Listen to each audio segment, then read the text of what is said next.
Mara Salvatrucha, which in slang means Brigade of Salvadoran Wandering Ants, or simply MS-13, is a well-organized international criminal gang, one of the most violent, numerous, and rapidly growing street gangs in Central and North America. Over its 30-year existence, MS-13 has become a truly notorious organization, infiltrating every sphere of activity and daily life for every Salvadoran resident. This gang is far scarier than the Crips or Bloods operating in the United States because, in countries neighboring the US, the police lack sufficient resources to control street crime. As a result, MS-13 has a strong influence on the lives of ordinary Salvadoran citizens, and naturally, hip-hop is no exception. MS-13 is widely represented in hip-hop, and today we will talk about gangsta rap from this far from peaceful organization. Let's dive in.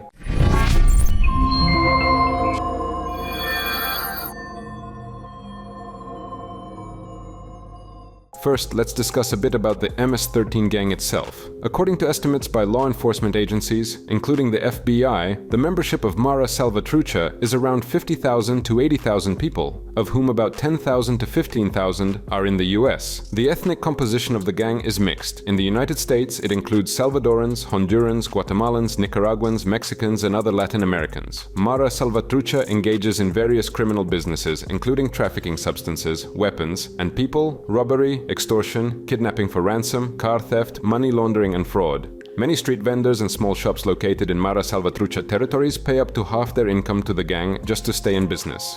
Salvadorans living in the US also often have to pay MS-13. If they refuse, their relatives in their homeland will be targeted by gang members both in and out of prison.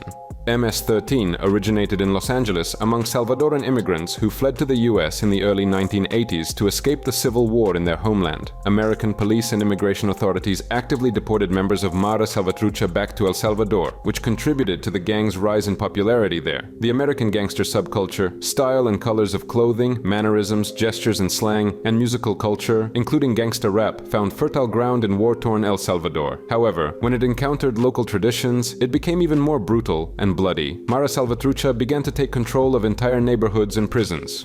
Gradually, former militants who had fought in the Civil War joined, and the gang expanded its influence throughout Central America.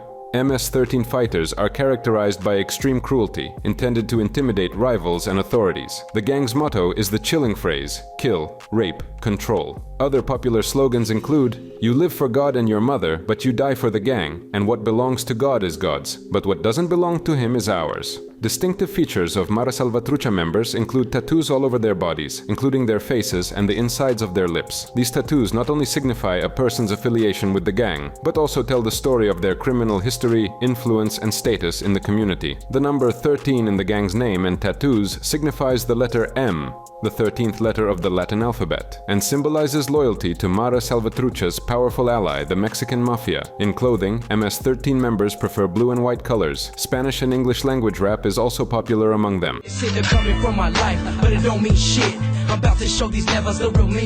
By the way, here's an excerpt from an interview with a gang member discussing tattoos. I had tattoos on my body, on my fingers, on my arms. I ended up getting 3 dots, which was like La Vida Loca, the crazy life. Then I ended up getting the gang name tattooed across my chest for more traditional gangs. They would put their gang name or a girlfriend's name on their eyebrows. But to start getting tattooed all your face for the MS-13 was something different. The more tattoos you had on is the more committed you were to letting people know that I'm here, I'm in your face. I went through the painful process of getting tattoo removal. You know, it was difficult for me because I felt like a coward doing it, that I was letting go of so many things that I have done and things that I believed in.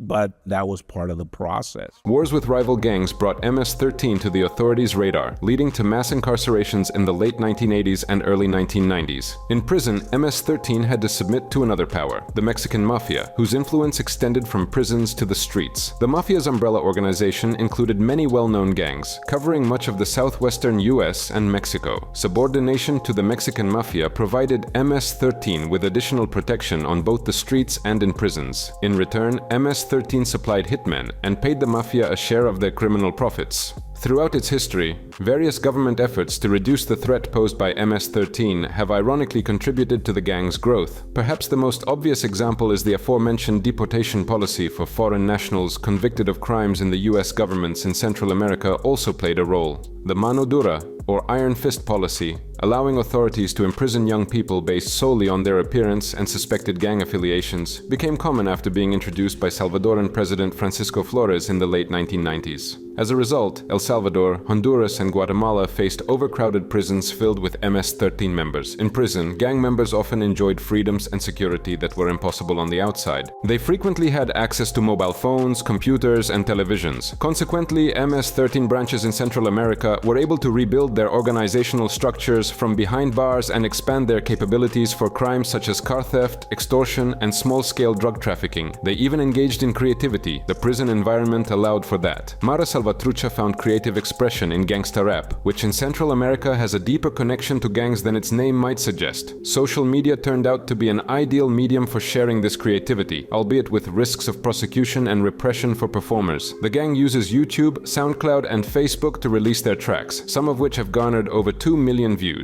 Due to the public nature of these platforms, much of the information is openly accessible for anyone wanting to understand their mindset from a cultural perspective. Tracks are released in several countries, including the US, El Salvador, Guatemala, Mexico, Italy, Nicaragua, Bolivia, and even the Philippines. They cover a range of topics from hate to love and are recorded in diverse settings, from prison cells to MS-13-owned recording studios. Most tracks begin with an intro where the gangster shouts out their nickname so the listener knows who is rapping. This is also used as an opportunity to state their gang affiliation and their location. Such is the case in the song Who We Are by El Terror from the Alaska Criminales branch. In his intro, he identifies himself and his location, showing that MS-13 has spread as far as Europe.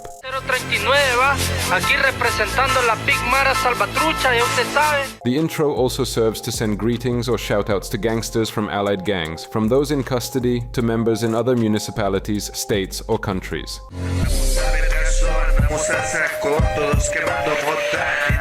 In the song We Are Gangsters GLS, created by members of Gangsters Locos de El Salvador, gangster artists greet their colleagues in the United States, such as Guanacos Crazy Salvatruchos, Delgados Locos Salvatruchos, Cyclones Locos, and Alta Vista Locos Salvatruchos.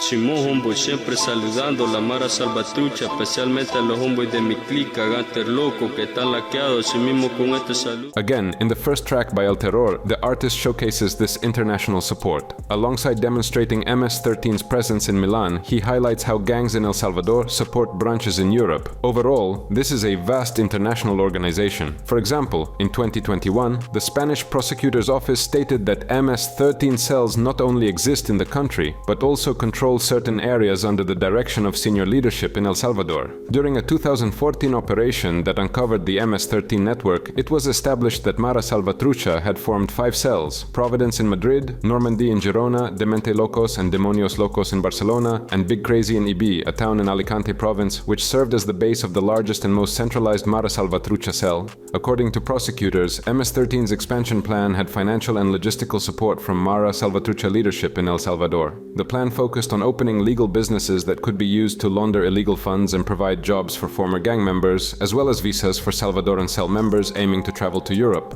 The Mara Salvatrucha leadership in El Salvador began coordinating with cells in Spain to create the Programa 34 expansion plan. A similar plan, known as the Project, was already underway in the United States. In both cases, MS-13 leaders in Salvadoran prisons sought to unite disparate cells in each country and increase revenue streams by boosting drug sales and collecting fees from members. Overall, the gang's geographic presence is significant and visible. Here's an example of a clip from a Canadian rapper.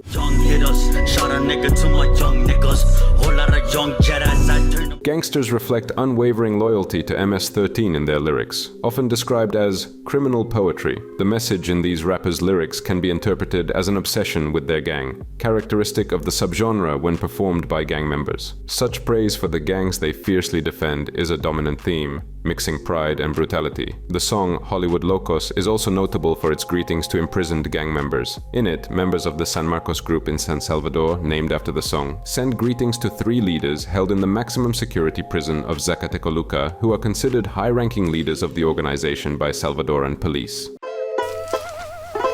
Órale, Simón, en la Mara Salvatrucha, carnales.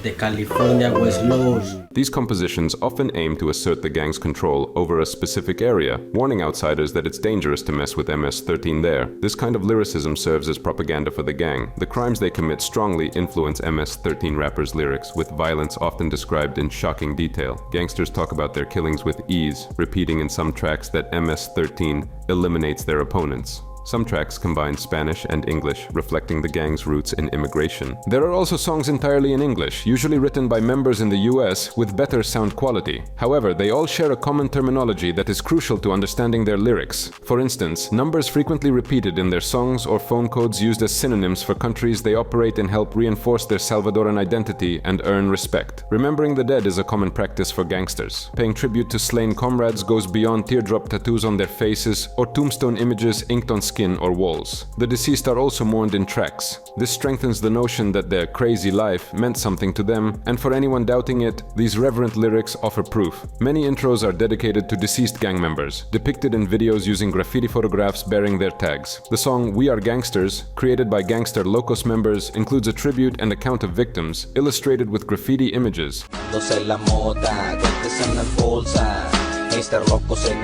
Entire tracks are sometimes dedicated to one deceased gangster, with multiple performers expressing how much they miss their comrade and praising his effectiveness in eliminating enemies. A similar track by the City Paraíso Gangsters clique shows how religious their hip-hop can be, as they ask God to place their fallen comrade in his hands, recognizing him as an excellent MS-13 fighter in both good and bad times. The Salvadoran police and military are MS-13's two main enemies. This conflict has a logical basis. The struggle against the state involves numerous attacks reflected in the gang's music. In their tracks, gangsters express contempt for their enemies, aiming to insult and ridicule them.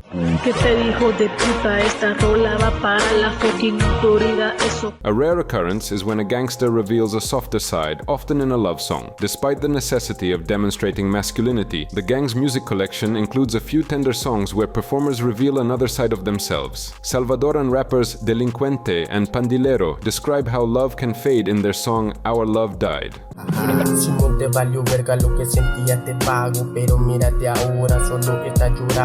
Interestingly, some MS-13 artists are women. Like their male counterparts, they often send messages to each other from different parts of the world. The song Homegirls de la MS-13, created by several female gangsters in prison, is more than just rap. It's a form of greeting exchange between gang members in El Salvador and New York. Rapper Sureña from the Hempstead Locos Salvatruchos group in New York is now imprisoned in Apanteos, El Salvador, where she sends greetings to her comrades in New York. Here's an example of such rap. First things first, I ain't the one to play games. I'm back up on this float, you already know the fucking name. Here's a meeting with one of the gang's female members, captured by a blogger. What are you doing with that camera? I'm live streaming. What does that mean?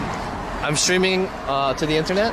Oh. Have you heard that before? Do you know live streaming? Like Koreatown kind of stuff? Yeah, right, exactly. Koreatown kind of stuff. Do you know what's in Koreatown?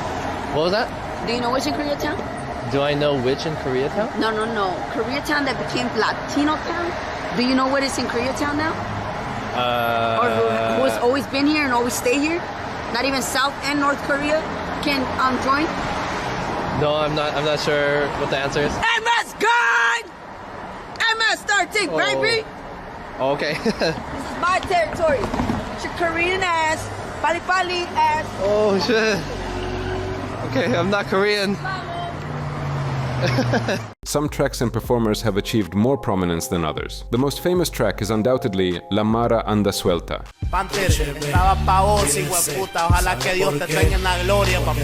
This song references the mano dura policy against gangs, which became law in Central American countries plagued by high levels of gang violence. While it literally translates to strong hand, a better equivalent would be heavy hand, iron fist, or strict control. The mano dura approach involves arresting any citizen suspected of gang ties, often without evidence. Armed paramilitary units sweep entire neighborhoods, conducting operations akin to urban warfare, frequently resulting in civilian casualties due to these violent crackdowns. After arrest, suspects' rights are often suspended, and trials are expedited to send alleged criminals to prison as quickly as possible. One of the most famous artists is Jose Avelar, known by the nickname Shema or La Bestia. One of his tracks, recorded in California, has over 2 million views on YouTube, making it the most popular work associated with MS-13. However, it was later removed. The track showcased the group's egocentrism and described its international spread in Los Angeles and El Salvador, standing out from other videos due to its quality.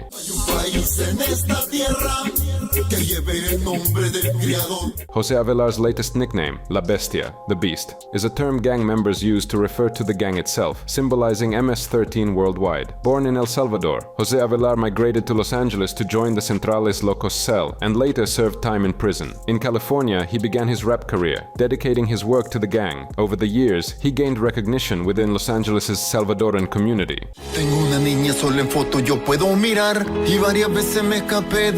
His music became more ambiguous, and his lyrics started to veer away from overt gang themes, referencing gangs only in veiled terms. His rhymes focused on issues of migration and the broader struggles faced by Salvadorans.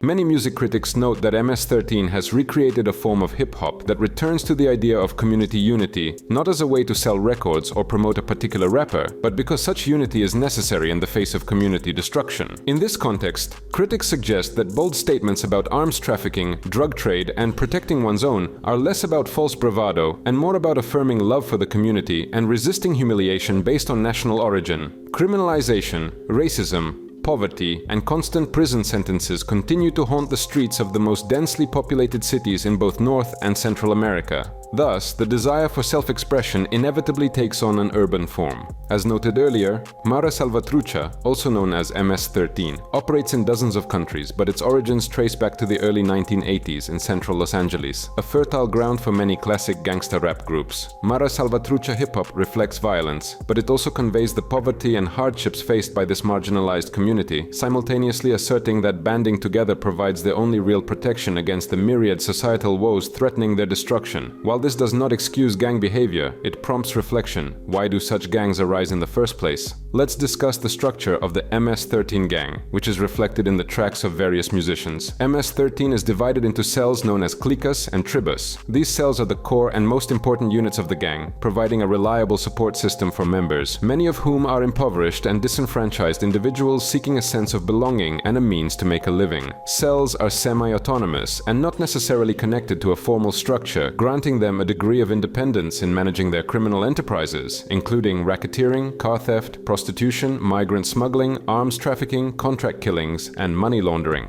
Extortion and the local drug trade represent the most significant sources of income. However, the degree of a cell's independence varies and depends on geography, social structure, and the political makeup of the areas where they operate. It can also depend on the personal fate of the leaders of each cell and their relationships with other gang leaders. Significant differences in cell sizes and their criminal sophistication are also partly due to their semi-independent status. Below the cell level are collaborators, typically minors who are not formally part of the gang. Paro members typically handle routine tasks such as purchasing groceries, SIM cards, or food for the gang.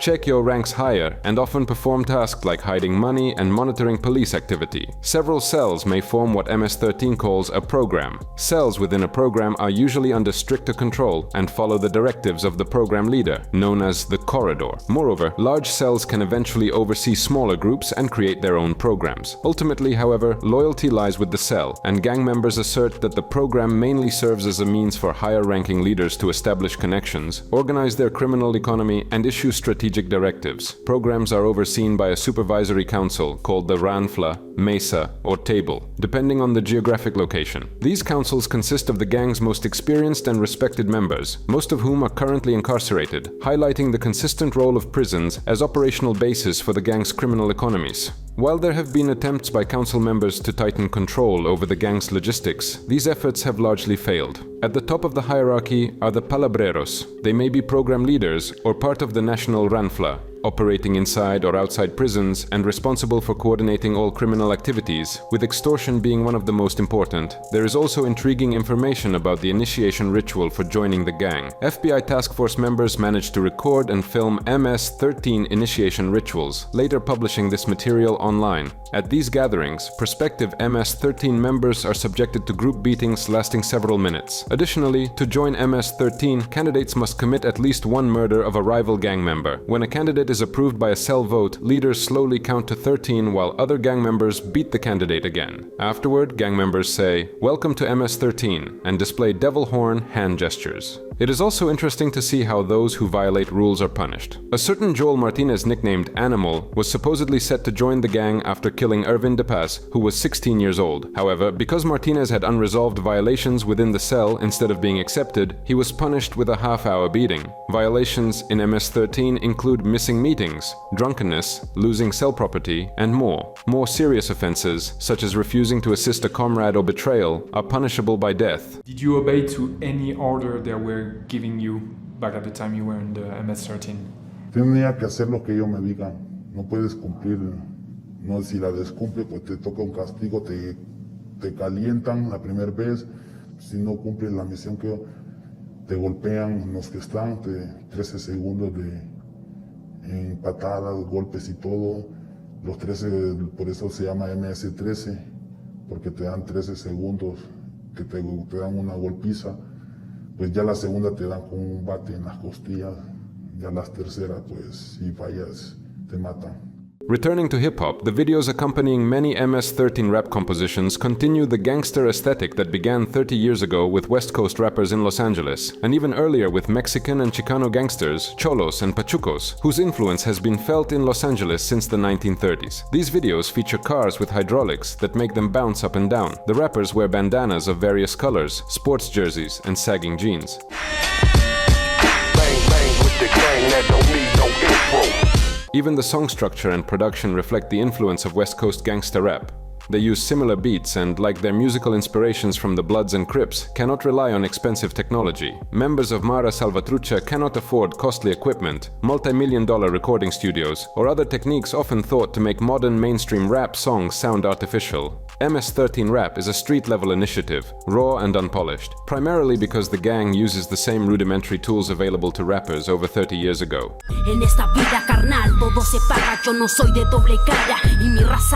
The location where a track is recorded and produced is a defining factor in sound quality. Sound quality is the main difference between tracks recorded in the United States and those recorded in other countries. A study conducted by Insight Crime shows that some gang tracks are recorded using a computer or phone, which explains the low quality of the compositions. Rappers have even managed to record tracks in prisons. One of the most significant discoveries of this study was the Campul Studio Recording Studio, which records tracks for MS-13. It is located in the Cuscatlan department of El Salvador. The studio is responsible for producing and promoting tracks recorded by gang members from El Salvador, Guatemala, and Mexico. According to media sources through Campul Studio, only MS-13 tracks are uploaded to platforms like SoundCloud, YouTube, and Facebook. No other tracks, just the gang's creations. But what do MS-13 members themselves listen to? Here's what one researcher writes, quoting, "On one hand, whether it was in Soyapango, El Salvador, or the Pico Union District of Los Angeles, the playlists of these gang members were dominated by 90s gangsta rap and artists like Tupac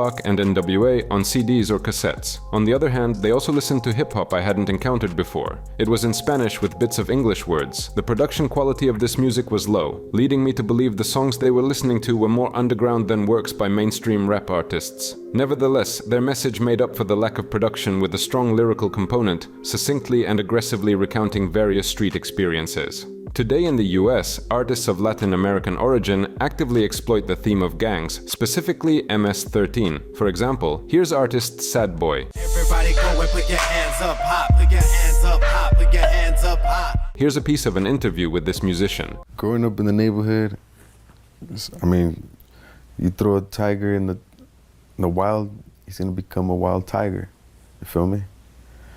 You raise a child in the neighborhood, he's gonna become a gang member. It's all on its habitat, you feel me? You raise a kid in the suburbs next to hills and, you know what I mean, paradise, become a good kid.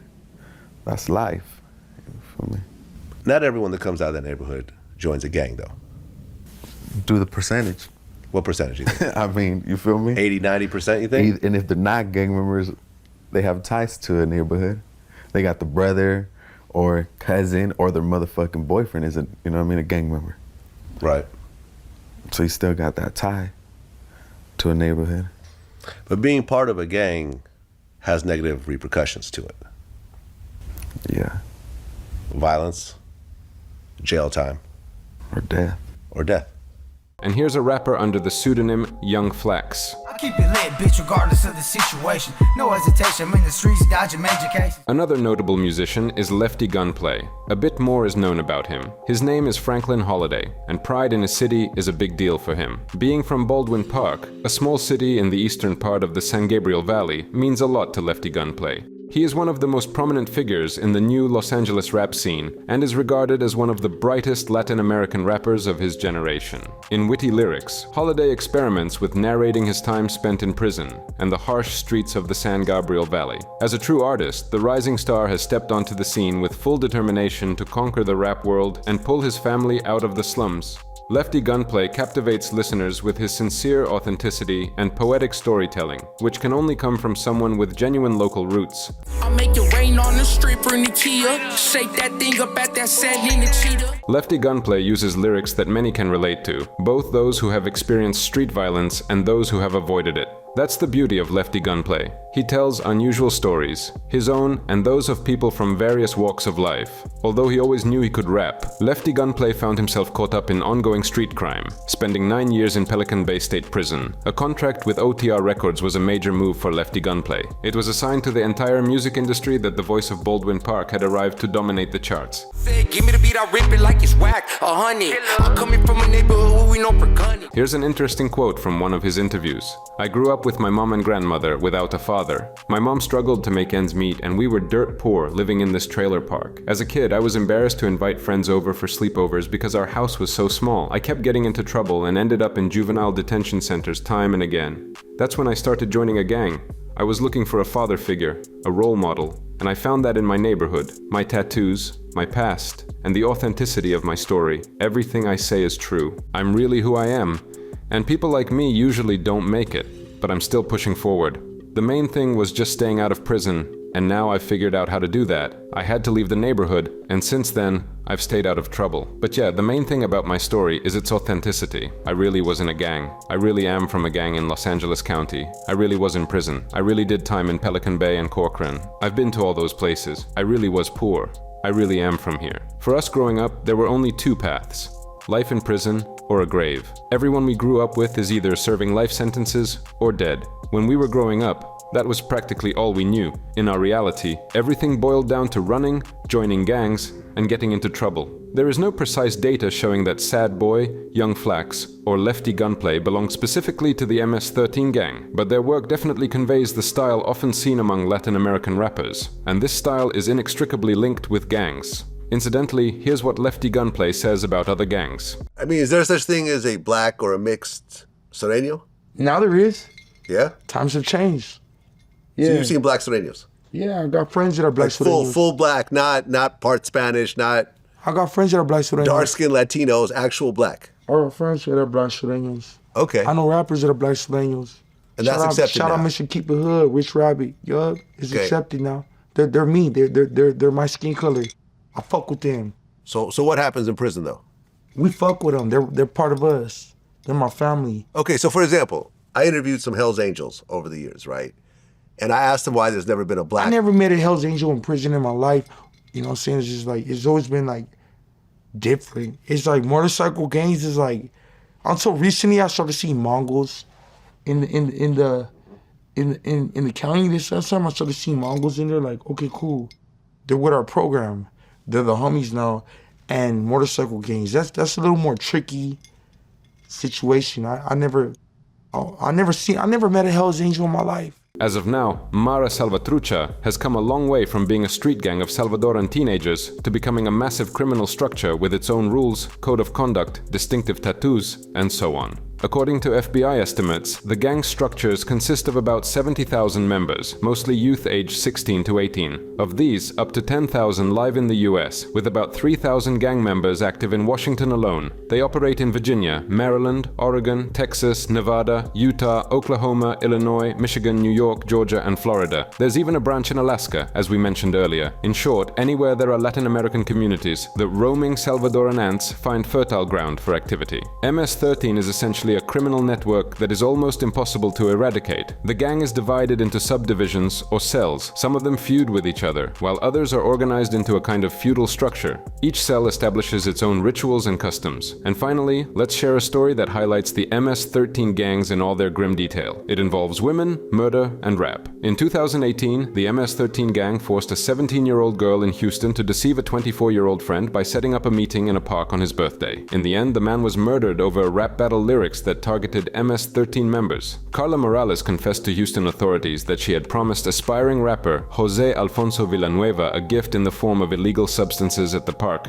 However, this was nothing but a trap, a ruthless ploy used by the street gang to lure Villanueva to his death on July 29th. Morales, who was arrested almost immediately, had no prior criminal record, but still faces the possibility of the death penalty. The 24-year-old victim, Jose Alfonso Villanueva, had rapped about his alliance with a rival gang during a rap battle, angering MS-13 members. A few days later, Morales' boyfriend, also an MS-13 member, heard Villanueva insulting her. Ultimately, the rapper attended the meeting organized by Morales, where he was met by 4 MS-13 gang members who killed him with firearms and even a machete. Villanueva's body was discovered on August 7th, just a week before students returned to elementary school classes. That's all for today. What do you think about MS-13 and their rap? Share your thoughts in the comments, leave a like, and subscribe to the channel. See you next time.